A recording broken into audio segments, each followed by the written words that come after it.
warahmatullahi wabarakatuh. Jumpa kembali kita di TV Prativi. Pada kesempatan yang berbahagia ini, kita berbincang-bincang sedikit mengenai kenapa banyak orang gemuk sekarang. Yang mudah-mudahan ada manfaatnya bagi kita yang memang sekarang masih gemuk ataupun yang memang pengen gemuk. Jadi cerita mengenai gemuk itu sangat terpengaruh dengan nutrisi. Jadi ada 3 makronutrisi. Ada karbohidrat, ada lemak, ada protein. Di mana karbohidrat ini apabila dipecah di tubuh kita menjadi gula atau menjadi glukosa atau fruktosa atau maltosa, sedangkan protein menjadi asam amino esensial, lemak menjadi fatty acid esensial. Ketiga makronutrisi ini sangat mempengaruhi kondisi tubuh kita, di mana apabila kita setiap hari, misalnya dari pagi udah makan nasi, kemudian minum air manis, kemudian siangnya makan kuih, kemudian nanti jam 12-nya makan nasi lagi, sampai sore juga makan nasi lagi. Kemudian tentu ini yang kita makan setiap hari dominan adalah karbohidrat. Apalagi karena karbohidrat ini makanan pokok. Cuman akibat dominan karbohidrat ini tidak memberikan rasa kenyang dibandingkan dengan protein dan lemak, sehingga kita mengkonsumsinya berulang-ulang. Tapi apabila pagi kita langsung dengan mengkonsumsi protein atau lemak, misalnya telur atau ikan atau daging, ini akan bertahan sampai siang, tidak perlu mengonsumsi makan lagi. Beda dengan karbohidrat. Karbohidrat ini begitu kita konsumsi dalam jumlah yang banyak, terutama karbohidrat simpleks yang berupa nasi, kemudian gula pasir, kemudian tepung. Ini tepungnya kan banyak turunannya, bisa mie, bisa roti, bisa kuih, dan sebagainya. Jadi badan kita akan menghasilkan reaksi, mengeluarkan insulin, di mana insulin ini untuk mengubah karbohidrat yang kita konsumsi menjadi energi. Sehingga begitu kita mengkonsumsi karbohidrat tinggi, otomatis gula darah kita naik dan insulin hadir untuk mengolah menjadi energi. Jadi energi langsung diubah menjadi energi yang siap pakai. Kemudian apabila beberapa jam kemudian ini akan turun gulanya. Kita dah lapar lagi, terasa lapar lagi. Beda dengan kita mengkonsumsi protein dan lemak, karena tidak menyebabkan hadirnya insulin. Ini yang membedakan. Insulin ini apabila kita konsumsi berlebihan karbohidrat, dia akan langsung menyimpan dalam bentuk glikogen, baik di otot maupun di liver, kelebihan konsumsi kita. Kemudian terus apabila ini tidak terpakai akan diubah lagi menjadi lemak, disimpan di bawah jaringan lemak. Ini langsung akan nampak jaringan-jaringan lemak, tempat penyimpanan kelebihan karbo dalam bentuk lemak. Bisa di perut, sehingga perut nampak membuncit ya.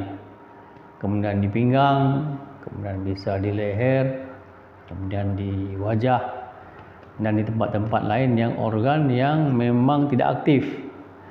Ini belum timbulkan gejala apa-apa karena tidak ada pengaruhnya. Tapi apabila timbulan ini berlanjut ke jantung dan pembuluh darah, kemudian ke liver, ginjal, di usus, ini baru mempengaruhi organ vital ini, sehingga organ-organ ini apabila timbunan lemaknya banyak tentu akan mempengaruhi fungsinya akan melambat, akan memberi beban yang berat untuk organ-organ ini bekerja sebagaimana biasanya. Ini tentu akan mempengaruhi kesehatan kita dalam tahap awalnya. Inilah yang menyebabkan orang menjadi gemuk karena kelebihan mengkonsumsi karbohidrat. Kemudian orang masih gemuk tapi katanya udah berolahraga.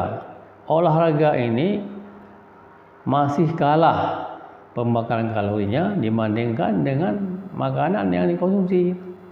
Dan malah setelah olahraga, dengan olahraga bisa bakar kalori 1000, kemudian dikonsumsi setelah selesai olahraga bisa lebih, karena kebanyakan kita olahraganya olahraga kardio, bisa lari, jalan, berenang, naik sepeda.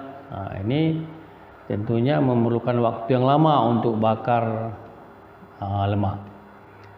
Kemudian yang baik apabila kita memulai dengan olahraga beban, bisa dengan memanfaatkan tubuh kita sendiri. Ini bakar lemaknya lebih cepat. Contohnya seperti push up, sit up, leg up, kemudian plank dan squat. Ini ada 5 jenis itu bisa kita lakukan setiap hari, sehingga akan memberi efek besar terhadap membakar lemak, sehingga akan bisa menurunkan berat badan kita, sehingga dibandingkan dengan olahraga biasa ini lebih efektif.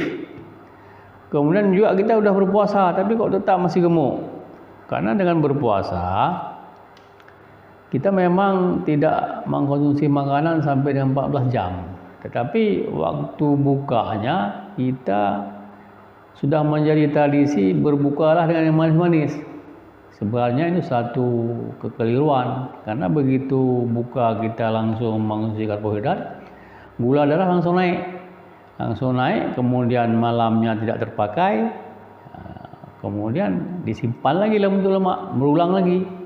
Tadi kita udah bakar lemak 14 jam, begitu buka langsung dengan gula-gula yang tinggi, karbohidrat tinggi, terutama karbo simplex, akan disimpan lagi, otomatis tidak akan berpengaruh terhadap gemuk, tidak akan menurunkan berat badan. Sehingga kadang-kadang orang berpuasa, malah berpuasa Ramadan, yang seharusnya puasa ini mengurangi konsumsi makanan, itu kenyataannya banyak orang gemuk. Ini kesalahannya waktu dibuka puasanya berlebihan, dan terutama dengan karbohidrat. Jadi sebaiknya untuk mengurangi berat badan, berbukalah dengan protein atau lemak sekedarnya. Kemudian yang berikutnya, ada yang menyampaikan bahwa kita udah mengkonsumsi makanan dengan kalori yang rendah. Sebenarnya perhitungan kalori tidak sebenar 100% membantu, karena yang penting adalah sumber makanan. Misalnya, kalau kita mengkonsumsi misalnya dalam bentuk karbohidrat 100 kalori, dibandingkan kita konsumsi protein lemak 100 kalori, ini akan beda hasilnya. Yang karbohidrat ini akan disimpan lagi menjadi cadangan lemak, sedangkan protein dan lemak yang tadi 100 kalori akan dipakai untuk pembangunan sel. Jadi beda hasilnya walaupun sama-sama 100 kalori. Jadi sumber makanan juga mempengaruhi. Jadi mudah-mudahan yang ini kita sampaikan bisa kita pedomani, sehingga bagi yang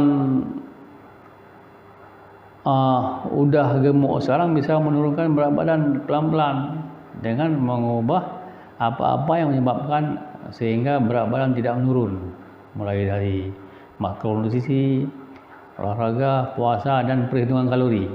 Jadi 4 hal ini sangat mempengaruhi untuk menjadikan tubuh kita ideal. Jadi kalau memang ini bisa dimengerti, mudah-mudahan tidak sulit.